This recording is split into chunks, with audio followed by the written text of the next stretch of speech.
अच्छा हिलाली साहब, हम ये देख रहे हैं कि इससे पहले जब खान साहब से कुछ सवाल जवाब होते थे तो वो कहते थे कि जी मेरे इख्तियार में कुछ था नहीं, कुछ और ताकतें थी जो कि सारे डिसीजंस ले रही थी। अब बाजवा साहब से जो ये रिपोर्टेड एक इंटरव्यू है उसमें जब सवालात पूछे गए कि जी सहाफ़ियों पर आपने जो जुल्म व बर्बरियत की, जिस तरह से उनको टारगेट किया, तो उन्होंने भी इस बात से डिनाई कर दिया है। उन्होंने या तो खान साहब को मुर्द इल्ज़ाम ठहराया या फिर फैज़ साहब को मुर्द इल्ज़ाम ठहराया, या फिर उन्होंने ये कहा है कि जी जो निचले रैंक के लोग थे, अफसरान थे, वो गुस्से में आ गए थे, उन्होंने अपनी तरफ से एक्शन लिया, मेरी कोई जिम्मेदारी नहीं थी इसमें। क्या कहेंगे?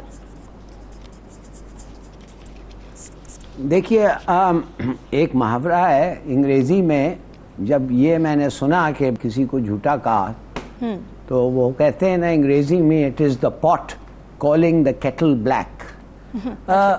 झूठा, ये तो उन्होंने, सोचिए मैं एक 2-3 वाकया दे देता हूँ फिर एकदम, और वैसे एविडेंस आई है कि शायद $30,000 भी दिए हैं उसको, माने मिल भी नहीं चुका और लोग कह रहे हैं कितने पैसे उनसे एक्सचेंज हुए हैं, नंबर 1। दूसरी बात, कोई ऐसे लोग हैं, मैं नहीं कहता बहुत हैं, कुछ ऐसे लोग हैं जो अगर आपको झूठा कहे इट्स अ कॉम्प्लीमेंट। इसका मतलब है कि वो आपको पसंद नहीं करते, और इस किस्म का आदमी अगर आपको झूठा कहे तो इट्स अ कॉम्प्लीमेंट, इसलिए not because I know, I have never met him, मगर उसके जो लोग हैं, उनके जो लेफ्टिनेंट जनरल जैसे इन्होंने कहा रिटायर्ड हैं, जिनको मैं जानता हूं, जिनके साथ मैं काम किया हूं, ऑनरेबल मैन ऑफ ऑनर, वो जब आके चिट्ठी लिखते हैं, वो जब कहते हैं कि ऐसा आदमी को हमने कभी नहीं दिया और इसने तबाह किया, then you have to listen, वो फिर आपको सुनना पड़ता है। तो मेरे ख्याल में बड़ी अफसोस की बात है, मगर इनको कोई, आपको तो बड़ा खुश होना चाहिए औरिया साहब, he has done you a real favour. Hilali साहब, अब जी हुकूमत ने ये फैसला किया है कि टफ टाइम देना है अभी मजीद पीटीआई को और इमरान खान को, तो इस तरह की कार्रवाइयों से आपको नहीं लगता कि इमरान खान तो मजीद विक्टिम बन जाते हैं, सपोर्ट जो है सारा वो मजीद उनके साथ जा रहा है, हमदर्दियां जो हैं वो मजीद इमरान खान के साथ जा रही हैं, इससे हुकूमत को क्या फ़ायदा हो रहा है? हुकूमत को कोई फ़ायदा नहीं हो रहा है। काश कि मैं ये कह सकता था आपसे कि ये एक स्ट्रेटजी है, एक टैक्टिक है, जो आप अगर किसी को नफ़रत आप एक लो आदमी या उसके दोस्त या एक कम्युनिटी के ख़िलाफ़ फैलाएं तो फिर थोड़ा सा ज़्यादा आसान होता है। नफ़रत फैला के उसको जब आप अटैक करते हैं तो ही becomes an object of hate, तो वो फिर आप परवाह नहीं करते हैं, आप लोग जाते हैं और जो भी करना है करते हैं। मैं माफ़ करिए, इस किस्म की नफ़रत जो इधर फैल रही है, वो आप समझते हैं ये चले जाएगी? वो आप समझते हैं कभी लोग भूल सकते हैं? वो कभी नहीं भूल सकते, वो रहेगा और वो रहेगा, और खुदा करे वो ना फैले, मगर वो रहेगा, और इस वक्त वो फैल रहा है।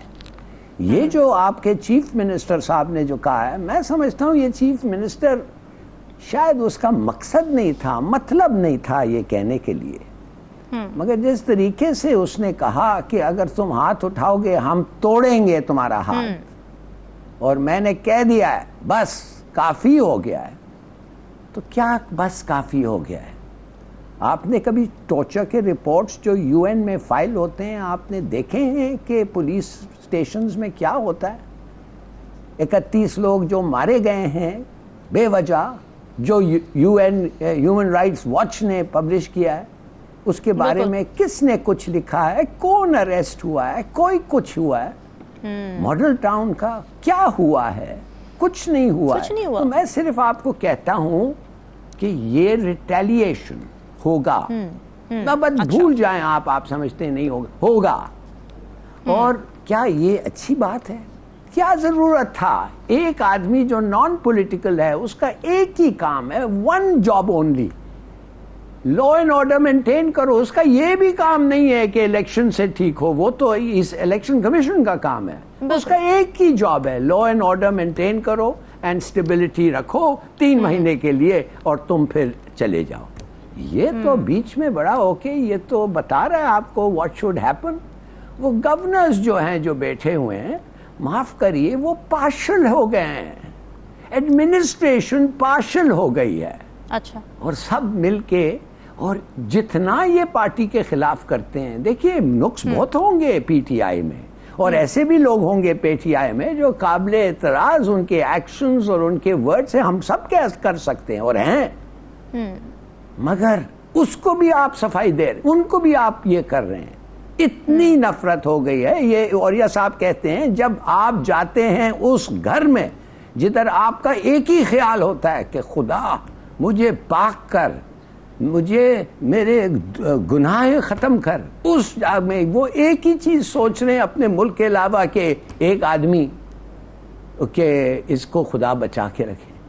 अब लुक एट द नोटोराइटी, मैं कहता हूं कि ये कभी हुआ ही नहीं है पाकिस्तान में पहले, सही बात, मगर ख़त्म नहीं हो रहा है यही नफरत। अब एक चीज़ तो रामीन मान जाओगी तुम कि इतने जब इनको अरेस्ट क्या कहते हैं उसको, वो बेल दे दिया है टेरर केसेस, आप मुझे बताएं तो फिर वर्चुअल अपीयरेंस को क्यों नहीं सैंक्शन करते हैं? बड़ा अहम पॉइंट है हिलाली साहब। क्यों नहीं भाई? अगर तुम उनको टेरर केसेस में बेल दे रहे हो तो वर्चुअल अपीयरेंस करो खुदा के लिए, इसलिए कि मैं नहीं कहता हूं उसकी पाकिस्तानी दुश्मन उनको मारे, मैं कहता हूं मुल्क का दुश्मन जो बाहर है वो इस वक्त वो कोशिश करेगा, इधर जो होगा इतना बुरा होगा और इतना लंबा होगा और इतना उसके इतने मैनिफेस्टेशंस होंगे कि ये मुल्क फिर चल नहीं सकता है। क्यों आप उन लोगों को मदद करना चाहते हैं? हिलाली साहब आपकी बात बिल्कुल ठीक है। अंदरूनी खलफशार का फ़ायदा हमेशा बैरूनी क़ुव्वतें जो दुश्मन होते हैं हमारे वही उठाते हैं।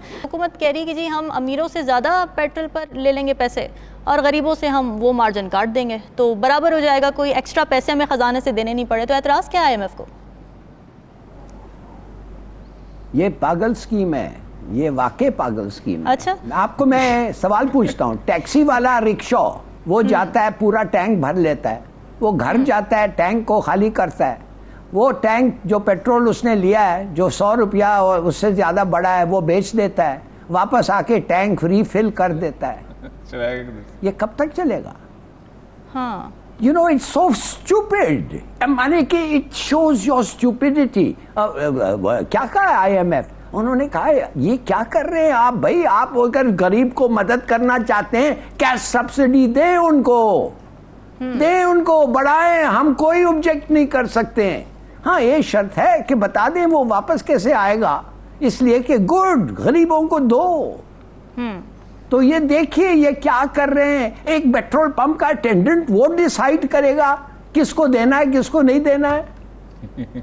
यार फॉर गॉड सेक, ये आप कर क्या रहे हैं? आपको मैं बता रहा हूं, मैं आई एम सीरियसली वरीड। मैं समझता हूं ये स्कीम इतना स्टूपिड है कि मैं समझता हूं कि ये जानबूझ के चाहते हैं कि हमारा लड़ाई कंटिन्यू करें।